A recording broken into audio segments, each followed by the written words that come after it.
All right, what is up? Welcome to the Spoiler Kings. My name is Tank Kramer with Brian the Grizzly over here, Brandman Brandon over there, and we're gonna discuss and review Lilo and Stitch, the live action remake that just came out. Yeah, so we'll get into our Oh, ratings did at you the hear end. that? Did you hear it? Cha-ching. Wow, it Yeah, did it again. He's made more money. just the money coming in. Instead of Scrooge McDuck diving into like the vault of money, is just Stitch diving. Um, Yeah. they have that much money. That's how much money it's making. Yeah, seriously. But we'll see week 2. That's going to be the real indicator, and we'll get into that because I saw the projections for week 2. So, but we'll get to that towards the end. So when we're talking about the actual box office and numbers, we'll talk about our ratings at the end and our likes and our dislikes. But before we start, you got a little rundown if you already don't know what Lilo and Stitch is about, but just in case, Brian. Said the wildly funny and touching story of a lonely Hawaiian girl and a fugitive alien who helps to mend her broken family. That's basically it. Okay. Now you get into all the specifics of it, but yeah, it's fun. Yeah, all the details. So we'll start off with Brandman. What are some things you liked about it? I think that first and foremost, I think a lot of this movie wouldn't have worked nearly as well as if it weren't for the casting of Lilo.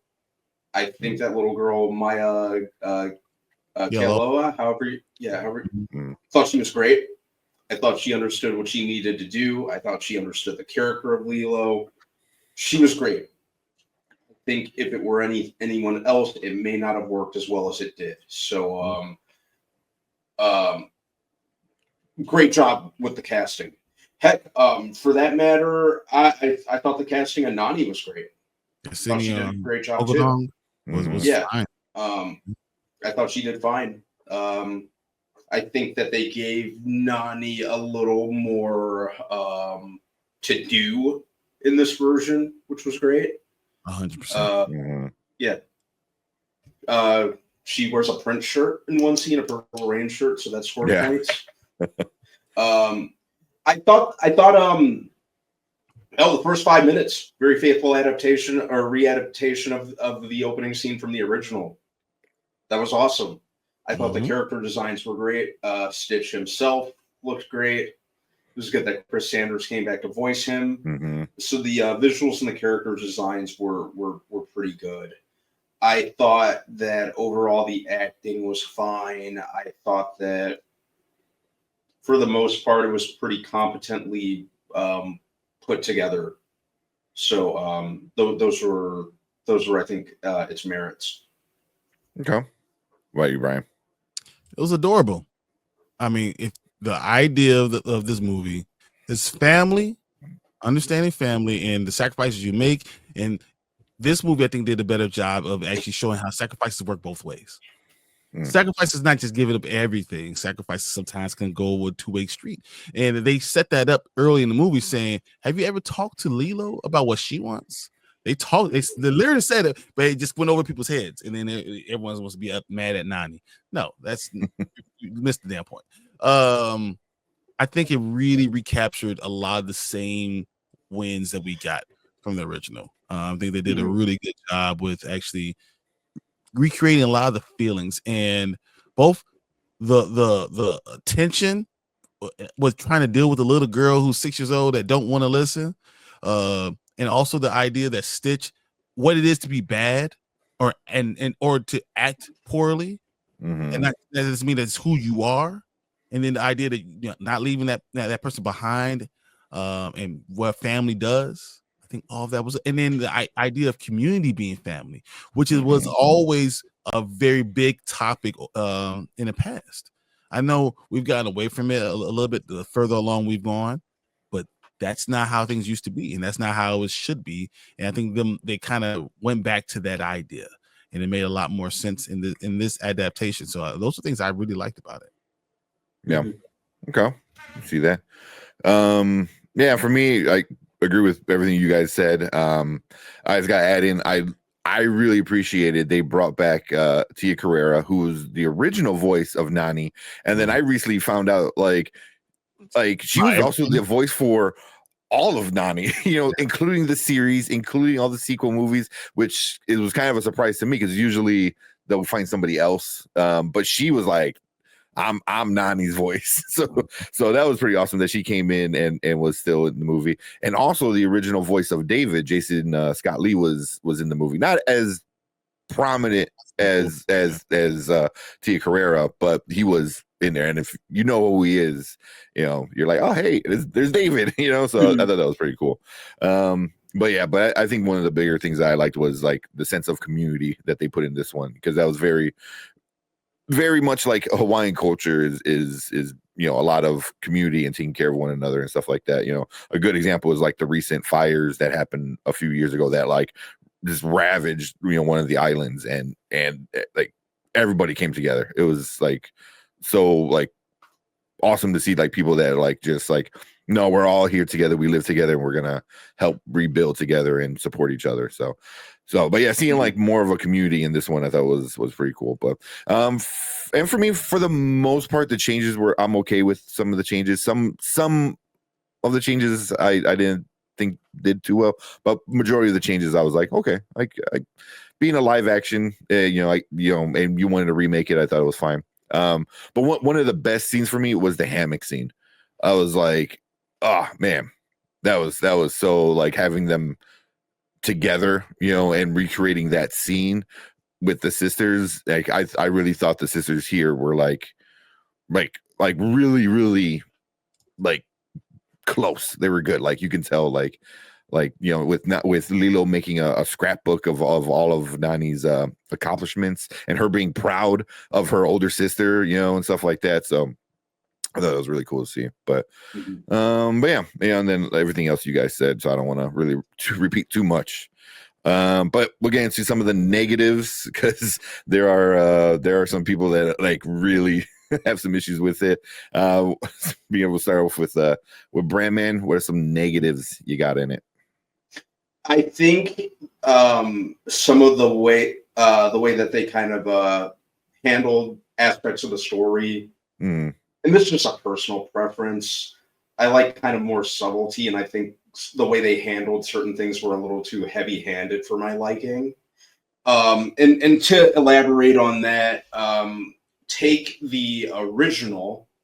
There's a scene where like they have like a pan through of Lilo and Nani's house, and you see that you see like surfing pictures, you see trophies, stuff like that. So I like how it wasn't really spelling anything out for you that Nani was, potentially on her way to a surfing career before the accident that claimed the lives of her and Lilo's parents and kind of forced her into that guardian position.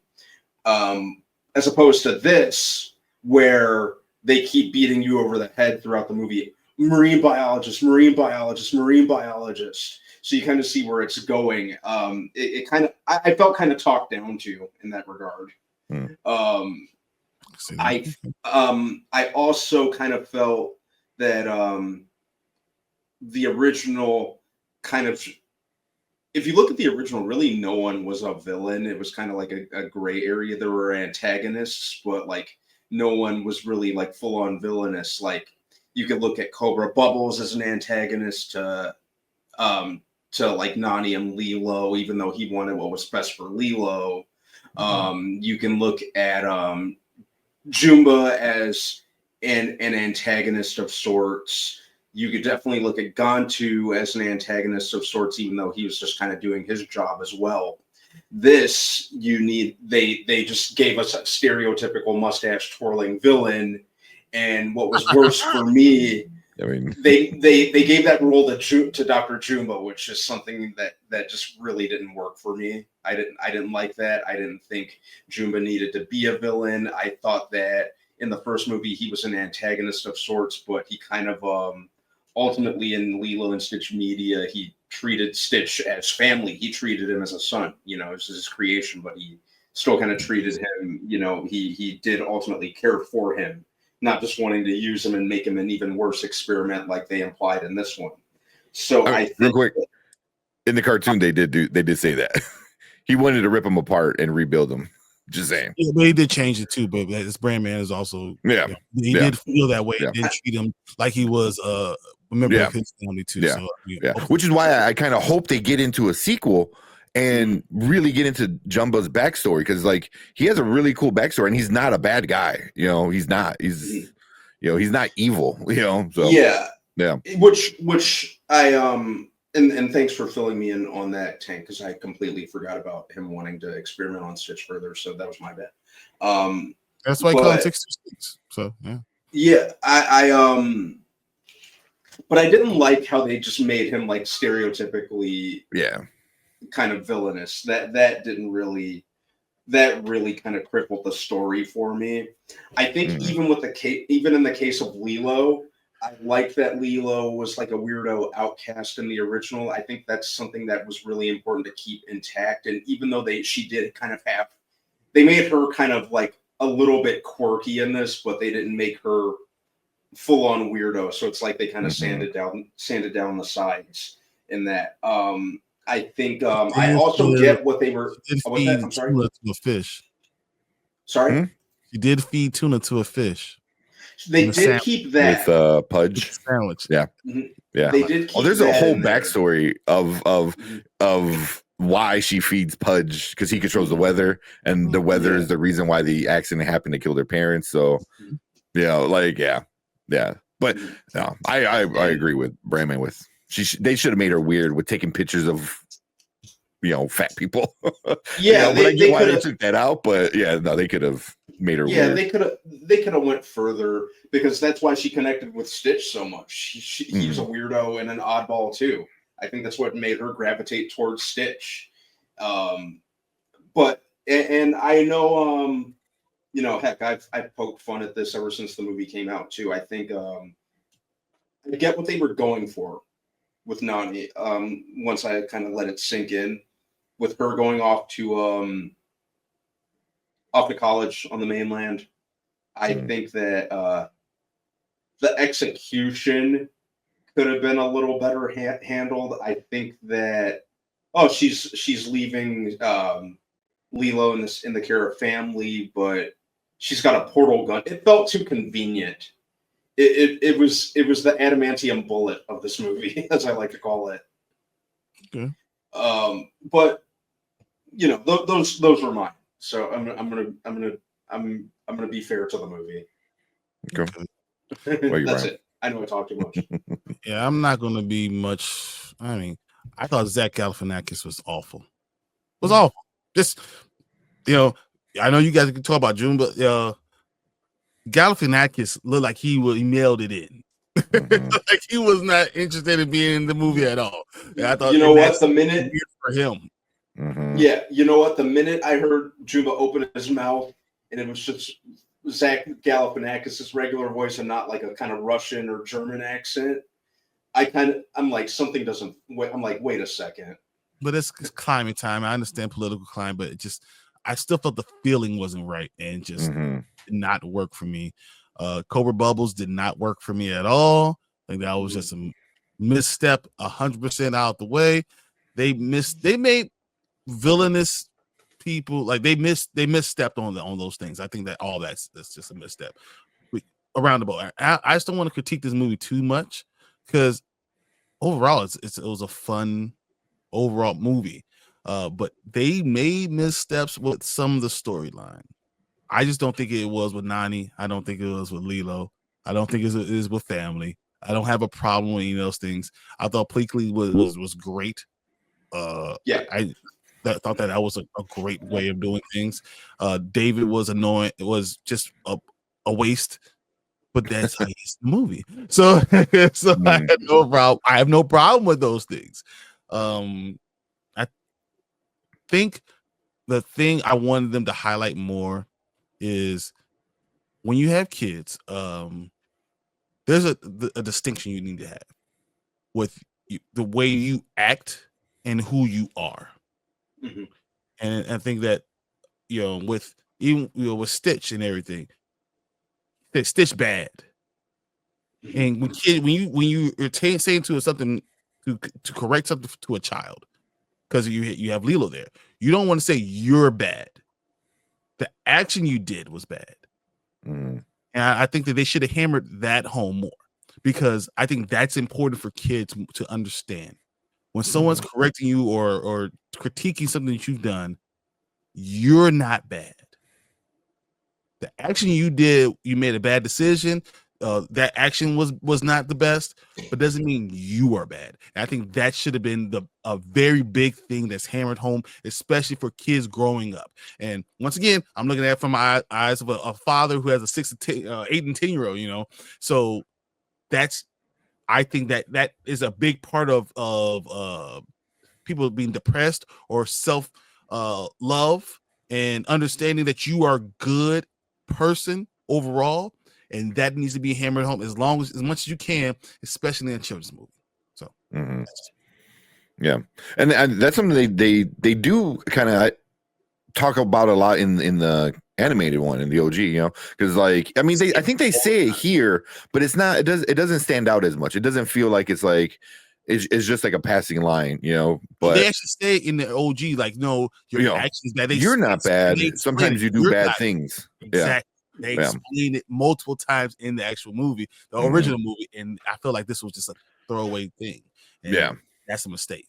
Yeah, especially like in the OG was like Nani says it to Lilo, but then Lilo says it to Stitch, so it's like because then she finally understands it, and then Stitch, is kind of the surrogate, like the next younger one, like the one she's taking care of after, Exactly. So but yeah, I agree with that. But yeah, pretty much like your problems are the same with my problems, like Zach, which I'm like, okay, I'm kind of interested to see what an actor like Zach Galifianakis can do with being an alien and this evil genius kind of thing. I was like, okay, what are you gonna do? And he just phoned it back like so much. I was like, what was that? It just, and I love Zach Galifianakis. Me too. I was actually really happy to hear that he was cast as Jumba. Heck, Billy Magnuson, I think is how you say his name, is Bleakley. I was all for. Is it bad? I want an Alan Tudyk. Oh my god! I almost just said that. I almost just for Bleakley. No, for Bleakley. For actually for Jumba. For Jumba. Yeah, and being an alien, being that different type of person, and if you've seen Resident Alien, you can understand why I'm saying what I'm saying. Like, you feel it 100%. Yeah, I would have taken him as either one. I would have taken him as Bleakley, if I'm being honest. Alan Tudyk is the GOAT. So yeah. I mean, he's in so many Disney movies anyway. Yeah, usually has like a chicken or something stupid. But absolutely. Yeah. But it's a shame because the character designs look great. They didn't mess with that, Yeah. I like the very realistic. It because at first I'm like, why is, like, I looked at it, I'm like, it's got hair, like I just never in my head I was like, oh, it's got like little fuzz. I was like, like, okay, like it was very like, I thought detailed, but it was but I think it was like the right type of detail because it didn't like, they didn't go overboard with it. He didn't feel I didn't expect like the kind of like peach fuzz or hair either. But at least I don't think it necessarily hurt the character design. Like it didn't it didn't feel excessive. No, it was just, I was like iffy about but I was very iffy about like them being human. Like I was like, okay, that was a thing they decided to do. Like, okay, budgetary constraints. Yeah, it's just, I just felt bad. Like, what was Zach doing? And then Courtney B. Vance was Cobra. I thought he was okay, but they just nerfed Cobra, and not because he's not like this version of like a MIB agent. It's just he just wasn't even cool. He wasn't cool. He wasn't badass. I was like, you're kind of lame, man. Yep. They made him a square. I think and what I liked about Cobra Bubbles, aside from like the badass sounding first name and the friendly sounding last name, Yeah. was the fact that he was just like this hulking, like intimidating brute of a dude, and he was like a legit like caseworker. He retired from CIA work and just, but making him like this, whatever you want to call it, CIA, MIB Sector 7 type agent, Yeah. was just it crippled the character. It kneecapped the character. And if they couldn't get Ving Rhames back, get like another big Terry Crews. Terry Crews would have been. I think Terry Crews would have been really great. Winston Duke would have been good. That would have been, like just like oh, what's that? I'm sorry. I don't think Winston Duke would have done it though. No, like wishful thinking, but the way they handled Bubble. We understand what you're saying though. Yeah, but I mean, Courtney B. Vance could be like badass. It's just I don't know. I just feel like they just made the character very much of just like he's a great actor. Yeah, he just I don't know if I ever think that he's a badass. Every time I look at him, I think he's filled with hope, filled with love, and filled with bringing us into the brand new day because he's the preacher from Preacher's Wife. That's how I see it. Just no matter what. Yeah. I see him as Jim from Adventures of Huck Finn because that's the first thing I ever saw him in. Oh my god, I forgot about that. Yeah, I see him as Jim. Yeah. But yeah, they could have done a lot more with him in particular.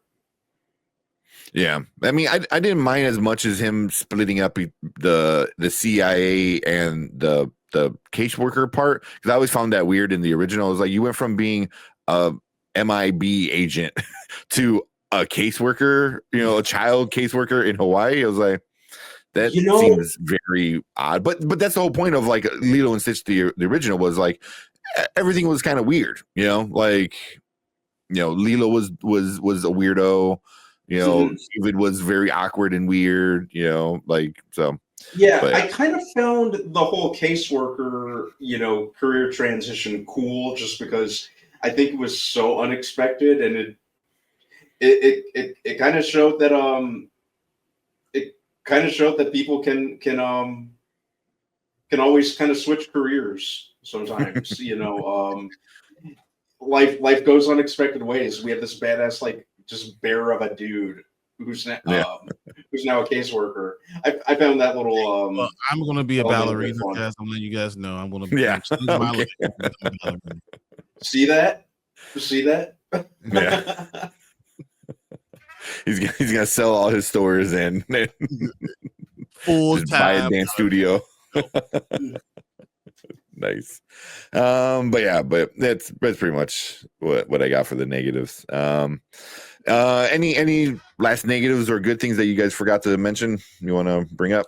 Yeah, Jason Scott Lee, you see him see him David, and you don't see him immediately. Oh, as Bruce Lee. Bruce Lee. Yeah. I mean, like what? In context of the story, I'm like, oh look, that's David. I'm glad they brought the original. I was like, I'm not gonna be like, oh look, there's Bruce Lee. This is like what I thought. I said, hey, look, he's Bruce Lee, guys. He's 47, still looks like Bruce Lee. Yeah. I mean, yeah.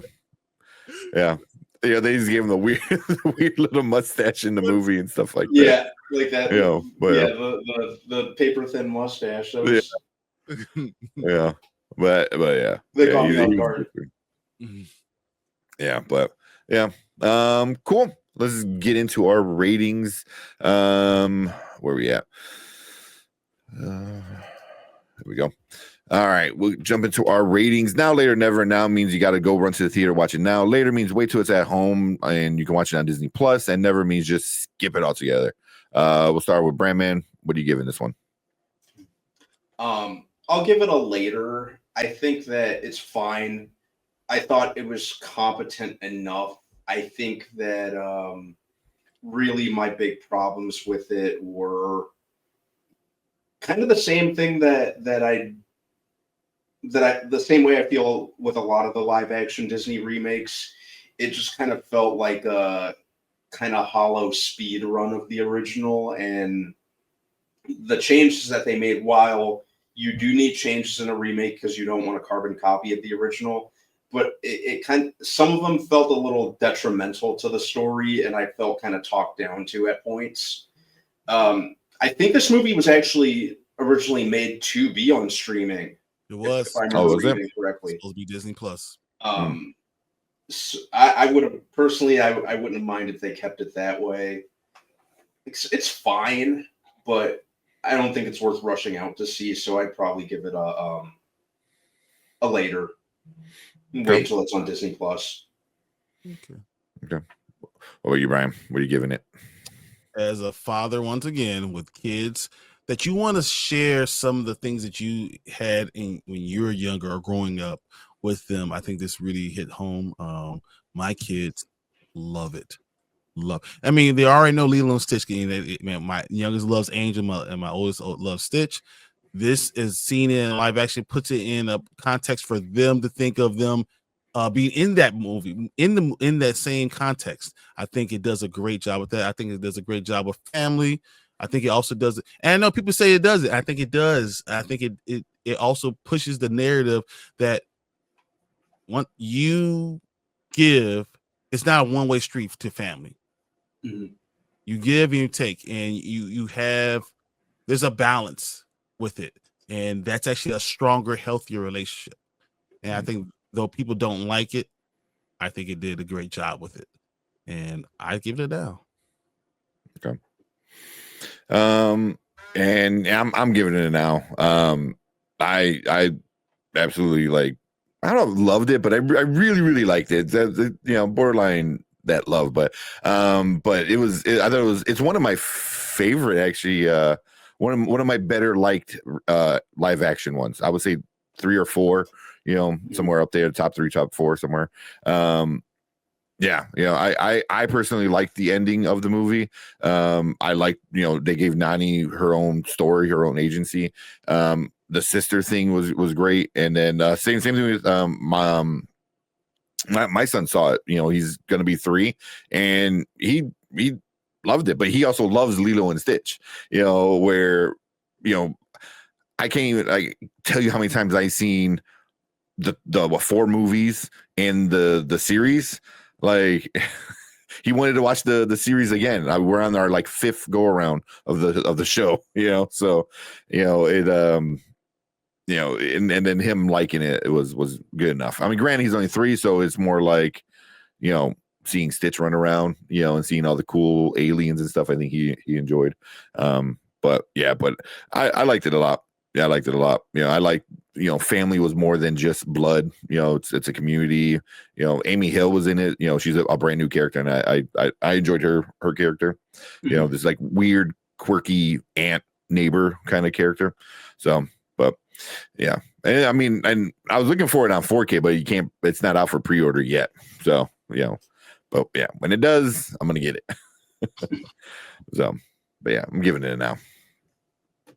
And then we'll finish off with the Rotten Tomatoes, because that's gonna that tells a story. So the critics, we have 174 reviews from the critics, give it a 69 as of reviewing it right now. And then the audience, 5,000 plus, a 93. So they're pretty high in the audience with it, and with 5,000 too. I'm like, that's a pretty good number. Yeah, how you guys feel about the critics and the audience? It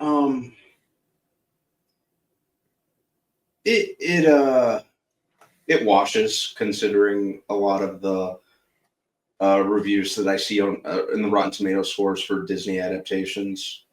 Mm-hmm. I think more often than not, they're usually fairly positive, the reaction to them, despite what general audiences think of them. So I wasn't really surprised when I saw it. Yeah. Okay. What about you, Brian? Were you kind of shocked, or you're like, that seems about right?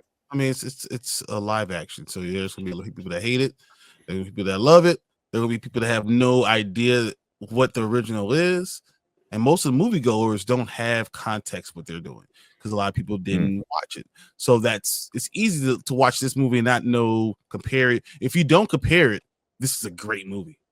It's an all-time great movie because it's just it's fun. The story itself is great. So like if you're not comparing it, then it's nothing. Now I think critics are being critical of it. So that's why they gave him this lower score. For me, it's 85. So that's right in between. So yeah, it's about right. Yeah. 85 is about right. I'll probably say 85, maybe 87 for me, which is like kind of up there. 90. I have to watch it a few more times because, like I said, I'm kind of picky with what I give 4 and 5 stars. But the real story, the story that Disney cares about, is the money. And as of right now, this thing has made $392 million. More than enough of it. You understand what's going to happen? Insane. Do you understand that? So my kid's last day is tomorrow. Across America, kids are getting out of school now. Ooh. I guarantee this movie is going to be $1 billion movie. Yeah. I never thought about the timing, and it just never hit me. Like, last day's tomorrow. Everybody and their mama don't know what they're doing with their kids. Guess what they're going to go do? Go watch Lilo and Stitch.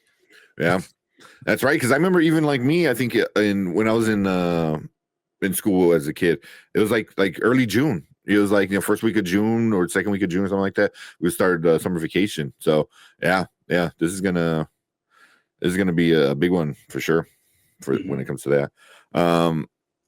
Yeah, so like opening day or domestic opening was like 146, and then I think with the weekend it was a little bit higher than that. I think it was like 187 with the Memorial Day weekend. But now they're saying with this the highest grossing Memorial Day domestically ever. Yeah. And then they're saying with the second weekend is projected another like $60 to $7 million projected for the second weekend, which is I'm gonna say it's closer than 85 because I don't think that'd be insane. How many kids are not in school? So like if you get a 3-day weekend, there's another 3-day weekend because it's a forever weekend. It's a 3-month weekend. Exactly. Yeah. So yeah, and I remember seeing the trailers. I'm like, there's a chance this could be $1 billion because it looks kind of adorable. But I think now for sure it looks like it's gonna hit that bill. And to be fair though, there is a decent amount of people online that really, really do not like this movie. Like a lot, but they're also I feel like and it's hard to not do.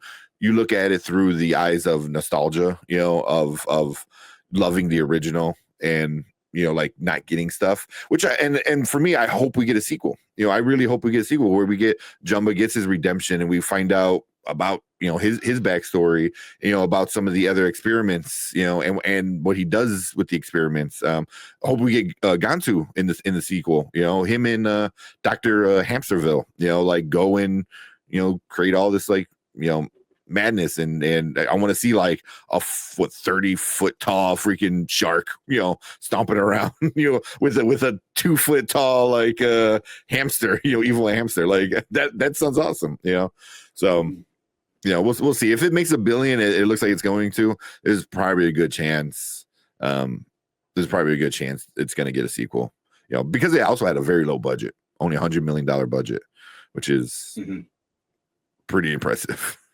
for movies nowadays. So they could do that again with the sequel, make another 800 million with that. So we'll see. But cool.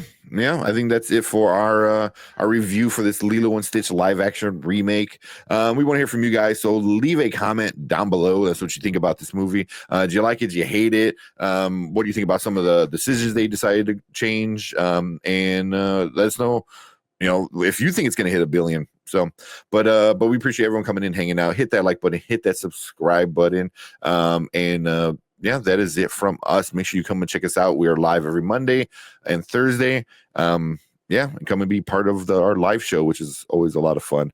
And we appreciate everyone. We will see you guys in our next movie review. Later.